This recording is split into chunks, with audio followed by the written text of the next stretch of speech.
Hello friends, welcome to my channel. आज આપણે બનાવીશું કાઠિયાવાડી સ્ટાઇલમાં ગાંઠિયાનું શાક। જો તમે મારી ચેનલ પર નવા હો તો મારી ચેનલને સબસ્ક્રાઇબ કરજો, જેથી આવનારી નવી વિડીયોની નોટિફિકેશન તમને સૌથી પહેલાં મળી શકે। તો ચાલો આપણે રેસીપી સ્ટાર્ટ કરીશું। સૌપ્રથમ આપણે આ રીતે એક કઢાઈમાં તેલ ગરમ કરવા મૂકીશું। તો મેં 4 ટેબલ સ્પૂન તેલ લીધું છે। તેલ સરખું ગરમ થાય ત્યારબાદ આપણે એમાં 1 ચમચી જીરું નાખીશું। હવે આપણે જીરાને બરાબર ફૂટવા દઈશું।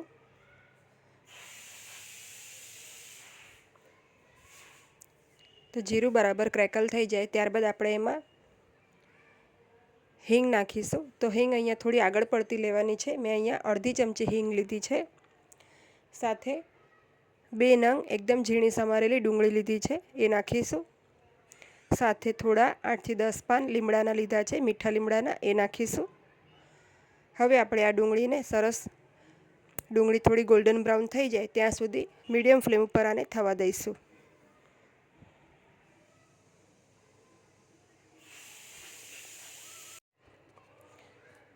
તો આપણી ડુંગળીને 2 થી 3 મિનિટ આપણે આ રીતે તેલમાં જ સરસ ગોલ્ડન બ્રાઉન થવા દઈશું। તો અહીંયા મેં ખાયણી દસ્તામાં 12 થી 15 કળી લસણ લીધું છે। હવે આપણે આ લસણની સાથે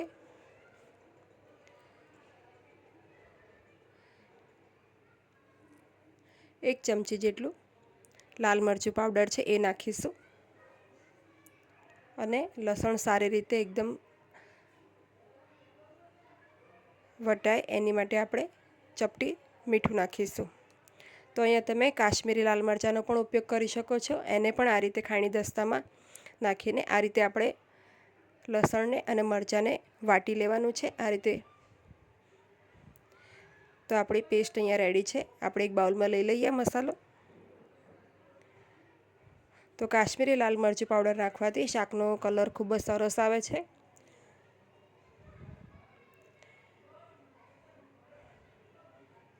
હવે આપણે આ મસાલો જે આપણે પેસ્ટ બનાવી છે લસણ મરચાંની, એમાં થોડી હળદર પાવડર અડધી ચમચી જેટલી અને અડધી ચમચી જેટલો ગરમ મસાલો, સાથે ધાણા જીરું પાવડર છે 2 ચમચી જેટલું, એ નાખીશું। સ્વાદ પ્રમાણે મીઠું એડ કરી દઈએ। હવે આપણે આમાં થોડું પાણી નાખીને ખાયણી થોડી ક્લીન કરી લઈએ અને આ જે પેસ્ટ છે એને સરખી રીતે મસાલામાં મિક્સ કરી લઈએ। તો આ રીતે પાણીમાં બધા જ મસાલા મિક્સ કરવાથી શાકમાં એનો રંગ સરસ જળવાઈ રહે છે અને મસાલા બળવાનો પણ બિલકુલ ચાન્સ નથી રહેતો।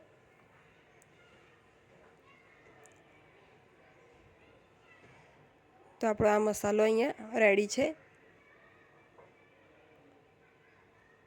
હવે આપણે ડુંગળી ચેક કરી લઈએ। તો તમે જોઈ શકો છો ડુંગળી એકદમ સરસ શ્રિંક થઈ ગઈ છે અને એનો કલર પણ સરસ ડાર્ક થઈ ગયો છે।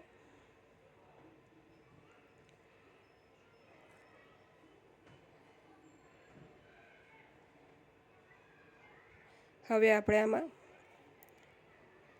2 ચમચી જેટલું બેસન છે એ નાખીશું અને એને પણ આપણે 1 થી 1.5 minute low to medium flame ઉપર શેકી લઈશું। તો બેસન નાખવાથી આપણી જે ગ્રેવી છે, જે રસો છે, એ થોડો ઘટ્ટ બનશે અને એનું ટેક્સચર પણ સરસ એકદમ ક્રીમી થશે।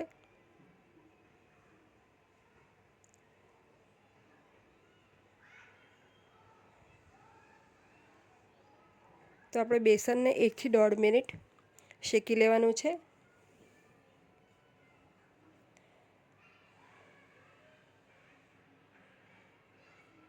ત્યારબાદ આપણે જે મસાલા રેડી કર્યા છે પાણી નાખીને, તો એ જે પેસ્ટ છે બધી એ નાખી દેવાની છે। હવે આ પેસ્ટને પણ આપણે 2 થી 3 મિનિટ એકદમ લો ફ્લેમ ઉપર બરાબર શેકી લઈશું, જ્યાં સુધી તેલ છૂટું પડે ત્યાં સુધી આપણે આ મસાલાને પણ સારી રીતે શેકવાનું છે. તો થોડો પાણીનો ભાગ છે આમાં, જે બળી જાય એટલે સરસ તેલ છૂટું પડવા માંડશે. તો આને 2 થી 3 મિનિટ આપણે થવા દઈશું.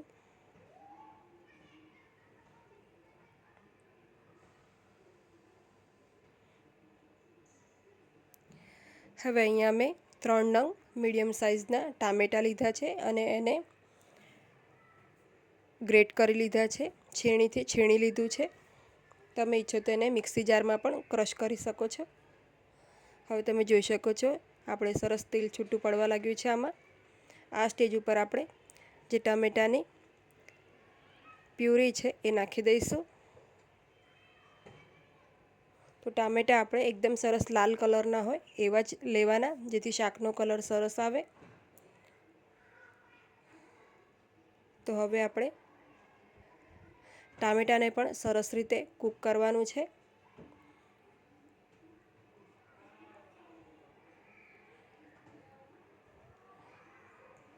તો તેલ છૂટું પડે ત્યાં સુધી આપણે ફરીથી આને કૂક કરીશું, જેથી ટામેટામાં રહેલું જે બધું પાણી છે એ બળી જવું જોઈએ.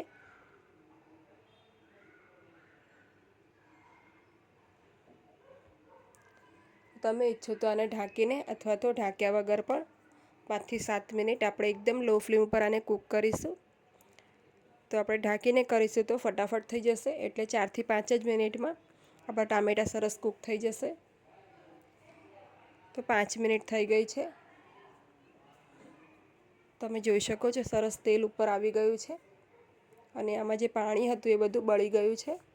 તો આ રીતે આપણે એકદમ સરસ તેલ છૂટું પડે ત્યાં સુધી ટામેટાને કૂક કરવાના છે. તો આપણી ગ્રેવી એકદમ સરસ રેડી છે અત્યારે.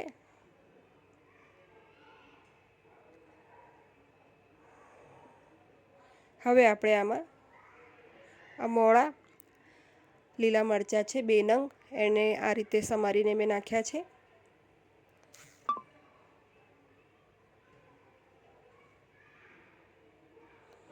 તો તીખાશ તમે તમારા સ્વાદ પ્રમાણે ઓછી કે વધારે કરી શકો છો. જે રીતે તમારા ઘરમાં શાક ખવાતું હોય એ પ્રમાણે તમે બેલેન્સ કરી શકો છો.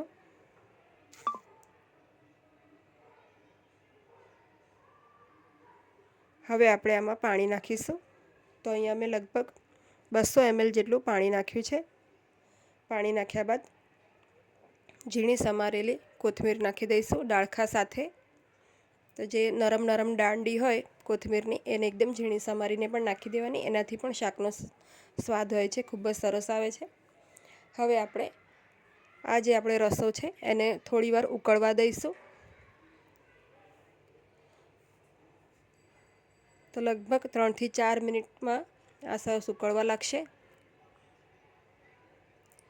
તો મેં આને ઢાંકીને 3 થી 4 મિનિટ થવા દીધું છે. તમે જોઈ શકો છો આપણો રસો સરસ ઉકળવા લાગ્યો છે અને તેલ પણ સરસ ઉપર આવી ગયું છે.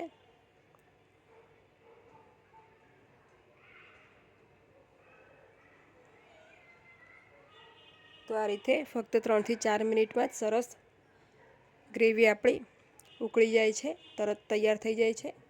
હવે અહીંયા મેં 1.5 કપ જેટલા ભાવનગરી ગાંઠિયા લીધા છે. તમે કોઈ પણ ગાંઠિયા લઈ શકો છો.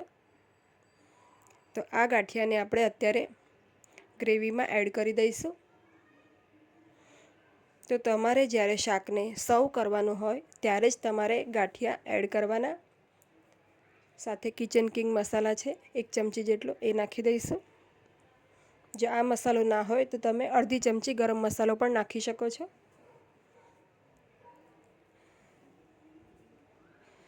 તો ગાંઠિયા નાખ્યા બાદ આપણે ફક્ત અડધી મિનિટ જેટલું જ આને થવા દઈશું, નહીં તો આપણા ગાંઠિયા એકદમ પોચા થઈ જશે અને બધી ગ્રેવી એમાં એબ્ઝોર્બ થઈ જશે, તો નહીં સારા લાગે.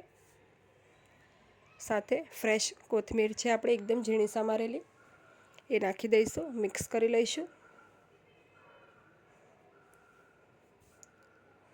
તો જ્યારે આપણે એકદમ સર્વિંગનો ટાઈમ હોય ત્યારે જ આપણે ગાંઠિયા આમાં નાખવાના. તમે અગાઉથી ગ્રેવી બનાવી રાખી શકો છો અને જ્યારે સર્વિંગનો ટાઈમ આવે ત્યારે થોડીવાર ગ્રેવીને ગરમ કરી ગાંઠિયા નાખશો તો એ સરસ ગાંઠિયાનો જે શેપ છે એ મેન્ટેન રહેશે.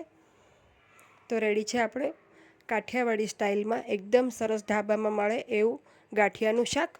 જો તમને આ રેસીપી ગમી હોય તો મારી વિડીયોને લાઈક અને શેર કરજો અને મારી ચેનલને સબસ્ક્રાઈબ કરજો.